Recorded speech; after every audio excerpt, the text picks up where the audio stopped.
नमस्कार दोस्तों, एस्ट्रोलॉजर कपिल मिश्रा में आपका बहुत बहुत स्वागत है। मित्रों, आज मैं आपको बता देना चाहता हूं कि विशेष रूप से अगर राहु आपकी कुंडली में नवम भाव में है तो मित्रों एक बात विशेष मान लीजिए कि गुरु आपका कहां है ये आपको अपनी कुंडली में जरूर देखना चाहिए।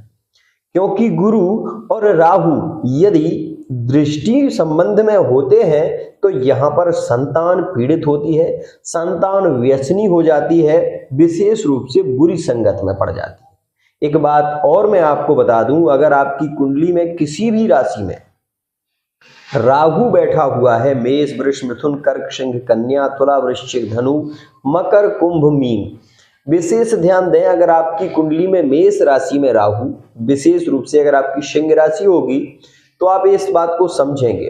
मित्रों बता दूं कि अगर आपकी सिंह राशि है तो आप ये ध्यान रखें कि आपकी कुंडली का जो राहु होगा वो वहां से मित्रों सीधा आपके नवम भाव में होगा और नवम भाव में वर्तमान में ये राहु चल रहा है। कई सिंह राशि वाले जातकों ने मुझसे अपनी कुंडली का विश्लेषण कराया तो मैंने उन्हें यही बताया कि आपकी संतान पीड़ित है। साथ ही वर्तमान में जो 2022 में 19 और 22 में जो विशेष रूप से पीड़ित अवस्था रही है, पार्टनर के साथ में भी ब्रेकअप बहुत ज्यादा हो रहे हैं। मैं आपको एक बात कहना चाहता हूं, आप किसी भी राशि के हैं, अगर आपकी कुंडली में नवम भाव में राहु है और वो पॉजिटिव स्थिति में है तो आपको राजा के तुल्य फल भी देता है मित्रों। लेकिन वहां पर एक चीज का विशेष ध्यान रखना होता है कि अगर आपकी कुंडली में गुरु एकादश भाव में मौजूद है या पंचम भाव में मौजूद है तो वहां पर विशेष रूप से राशि परिवर्तन योग, दृष्टि विनिमय योग बन जाता है, जिसके कारण आप ये देखेंगे कि जो दृष्टियां गुरु को प्राप्त हैं वही दृष्टियां राहु को भी प्राप्त है।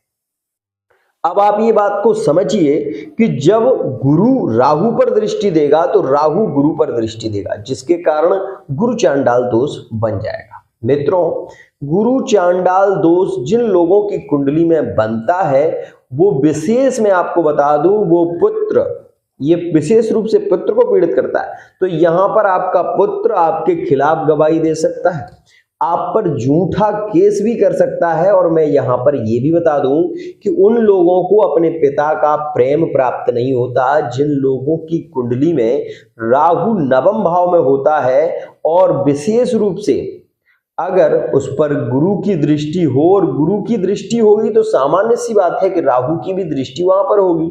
तो यहां पर दोनों की दृष्टियां होती हैं। लेकिन एक और खास बात इसमें क्या है कि राशिगत स्थिति भी देखें तो अगर वहां पर राहु उच्च का है, जैसे कि मिथुन राशि का राहु है या वृषभ राशि का राहु है, तो वहां पर एक उच्च पद की प्राप्ति जरूर कराएगा। यदि आप राजनीति से जुड़े हुए हैं तो आपको अधिक लाभ की प्राप्ति होगी। वहीं ससुराल पक्ष से आपको सपोर्ट ज्यादा मिलेगा। वहीं मैं आपको बता दूं, अपने जीवन में एक बार विशेष ध्यान दें, आपको पैतृक संपत्ति तो प्राप्त होगी ही, लेकिन आपको अपने जीवन में एक बार जरूर विशेष रूप से भूमि से धन लाभ की स्थितियां भी बनती हैं। वहीं मैं आपको यह भी बता दूं कि अगर आपकी कुंडली में राहु और मंगल, विशेष रूप से राहु और मंगल की भी स्थिति अगर सही है तो आप एक उच्च पद प्राप्त जरूर कर पाएंगे। ऐसा व्यक्ति ज्यादातर मैं बता दूं आपको कि इंजीनियर लाइन में होता है, जो कि नवम भाव का होगा। अगर मंगल की दृष्टि से दृष्ट हो तो वो इतना माइंड का तेज होगा मित्रों कि वो अद्भुत, उसके अंदर कला होगी और वो अद्भुत जानकार होगा। ये बात भी समझिए मित्रों, यहाँ पर आध्यात्मिक धर्म में आस्था, यहाँ पर राहु नवम भाव में होता है तो धर्म से व्यक्ति को विचलित करता है। ऐसा व्यक्ति धार्मिक मान्यताओं को बहुत कम महत्व देता है। एक बात मैं और बता दूं कि राहु एक नेगेटिव ग्रह ही नहीं है, इस बात को भी समझिए, एक छाया ग्रह है। नवम भाव में यदि वो उच्च का होता है तो व्यक्ति को शीघ्र सफलता देता है। अगर वो नीच का होगा, वृश्चिक राशि का है या धनु राशि का है, तो वो नीच का है लेकिन केंद्र त्रिकोण राजयोग का निर्माण जरूर करेगा। ऐसे लोग जिनकी कुंडली में विशेष रूप से गुरु नवम भाव में है तो ये तो मान लीजिए कि उन्हें जीवन में सफलता तो मिलनी है, इसमें कोई संशय नहीं है, लेकिन ऐसे व्यक्ति हठी ज्यादा होते हैं। और मैं आपको ये भी बता दूं कि ऐसे व्यक्ति किसी के भी विरुद्ध जा सकते हैं, चाहे वो उनके पिताजी हो, चाहे वो उनके दादाजी हो, किसी से भी झगड़ा कर सकते हैं, किसी के भी विरुद्ध जा सकते हैं। वो अपने माता पिता को कभी कभी मारने के लिए भी तैयार हो जाते हैं, ऐसे पुत्र वो होते हैं।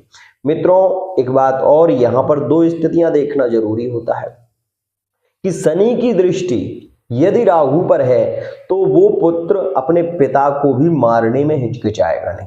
ये बात विशेष ध्यान दें। यहां पर मैं यही बताना चाहता हूं कि यह स्थिति नवम भाव की है। आप राशिगत किस राशि के हैं, आप राशियों के आधार पर भी समझ लें कि आपको क्या श्रेष्ठ रहेगा। वर्तमान में सिंह लग्न और सिंह लग्न और मेष राशि यहां पर चल रही है।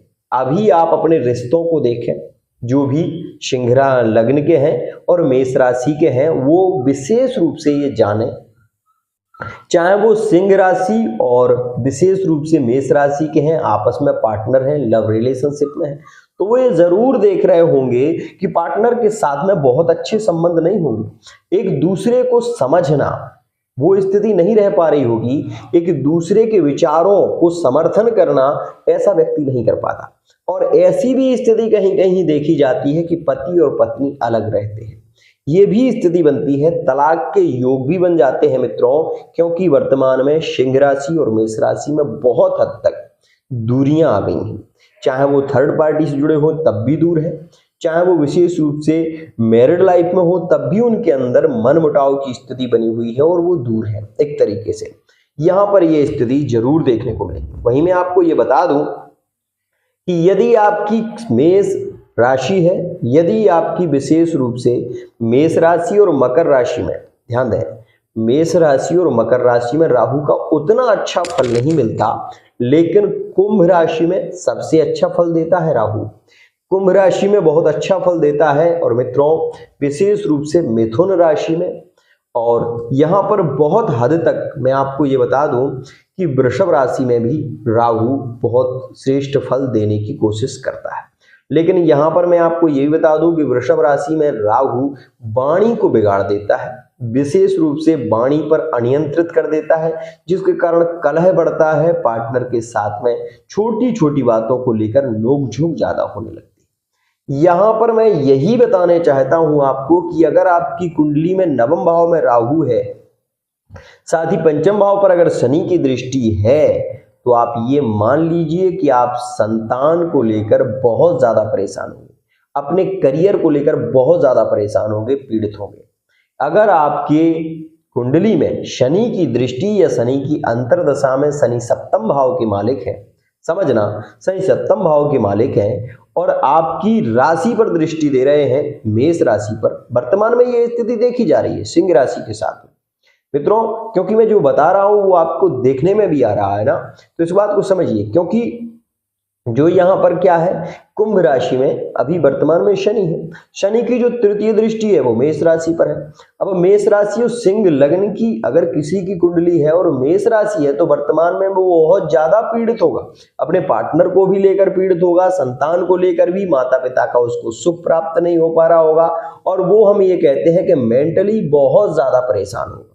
ये स्थिति बहुत ज्यादा देखने को मिलती है। वहीं एक बात और कहूंगा मैं, विशेष ध्यान से समझने की बात है, यहां पर यह काल सर्प दोष भी बन रहा है, जो कि आपको बहुत ज्यादा पीड़ित करेगा।